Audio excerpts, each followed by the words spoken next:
Welcome to the Morning Download Podcast, your go-to resource for personal finance, economics, and market insights.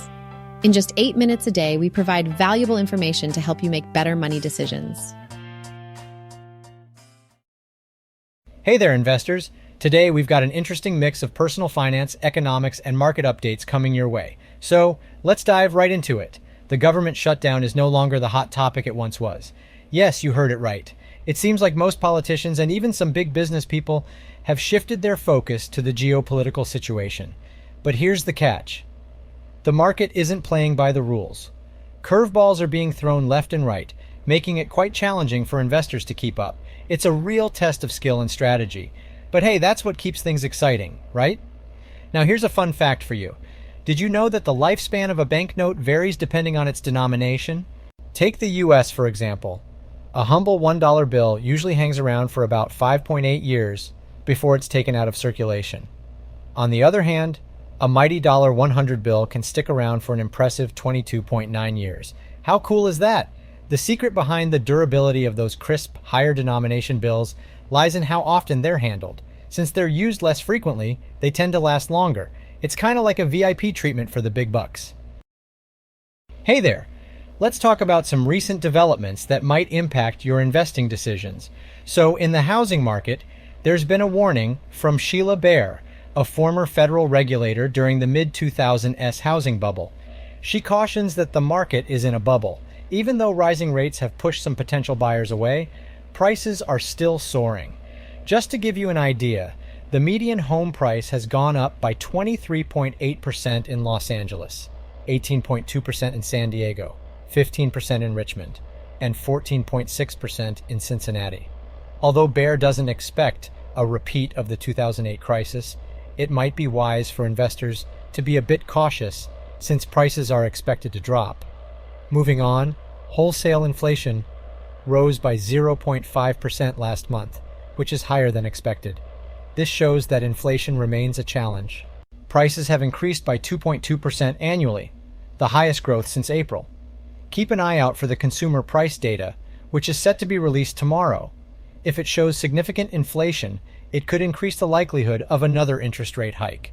Now let's take a quick look at some global news. ExxonMobil is making a gigantic purchase, buying Pioneer Natural Resources for a whopping $60 billion in an all-stock merger. On the other hand, luxury conglomerate LVMH is facing struggles as its growth rate falls. Lastly, get ready for the debut of Birkenstock in New York. They're hitting the market with an IPO valuation of $8.6 billion. It's definitely a notable entrance, so keep an eye out for that. Planning a trip to Disneyland or Disney World? Well, get ready to shell out more cash because ticket prices have gone up. But hey, there's a silver lining for all you Disney stockholders out there. This news is expected to boost the stock price. Now, the basic tickets, known as date-based day passes, will remain the same and vary depending on how busy the park is on a particular day. At Disneyland, the prices start at as low as $104, while at Disney World, they start at $109. Not too bad, right? But hold on, because everything else is getting pricier. If you're heading to Disney World Orlando, you'll have to fork out 10% more for annual passes, which now start at $1,449. And parking? Well, that's gone up too.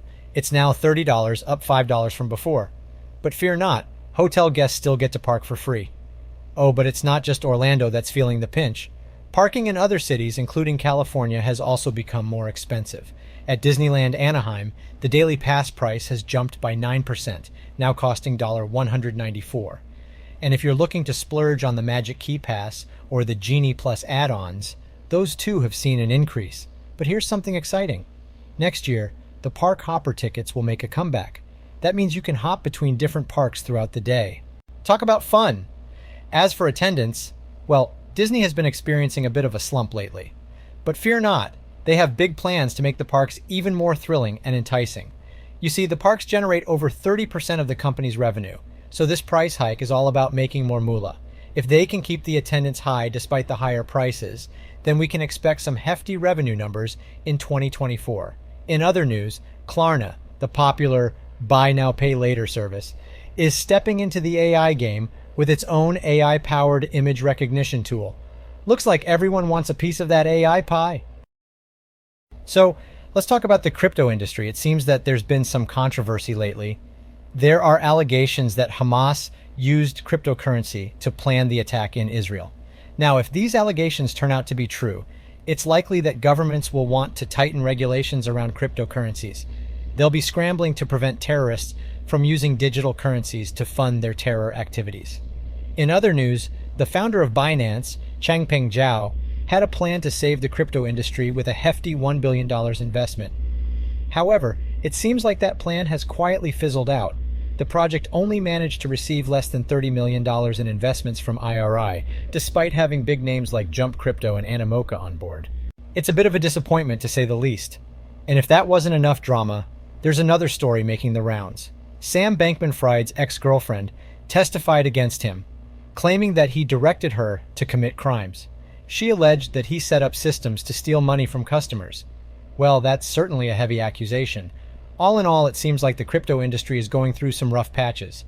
With controversies and disappointments like these, it's clear that things are not all smooth sailing. That's all the latest news about the crypto industry for now. So, the question on the table is whether you should pay in cash or not. Cash may be slowly fading out, but it's not going away anytime soon, especially in growing economies. A recent report showed that 41% of Americans claim that none of their weekly purchases are made with cash, a significant increase from 2018's 29%. More and more people are embracing plastic money and online wallets, but cash still offers some unique advantages. For starters, cash makes it easier to budget. When you pay in cash, you can physically see and feel the money leaving your wallet, helping you keep track of your spending. Plus, since there's no credit involved, you don't have to worry about accumulating debt. Some argue that cash is also safer than online wallets, although that's open to debate. The tangible nature of cash can provide a sense of security and control over your spending.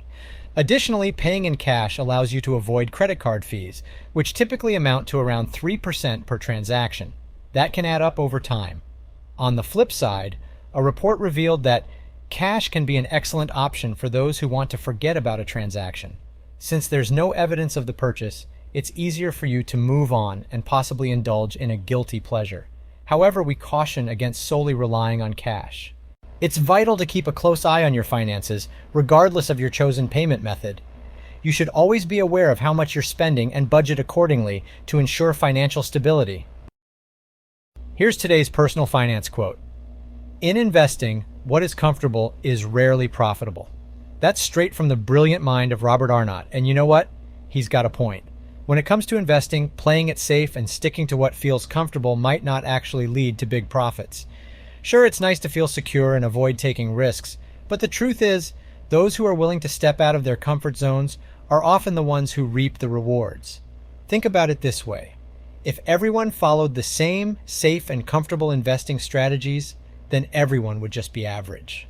But if you're willing to push yourself a bit, take some calculated risks, and embrace a little discomfort, you might just stand out from the crowd and find those lucrative opportunities others are missing. Of course, this doesn't mean you should throw caution to the wind and blindly jump into every risky investment out there. It's about finding a balance between smart decision-making and taking calculated risks. It's about daring to go beyond what feels comfortable and exploring new possibilities. So the next time you're tempted to play it safe, remember Robert Arnott's wise words.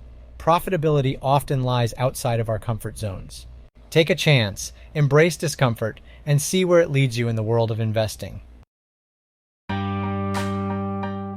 In this episode, we discuss the market's unpredictability, banknote lifespans, housing market warnings, increasing rates, higher Disneyland ticket prices, Hamas's alleged use of crypto for attack, the decline of cash usage, and the importance of monitoring spending for profitable investing. Thanks for tuning in to the Morning Download, your go-to podcast for personal finance, economics, and market insights in just 8 minutes a day.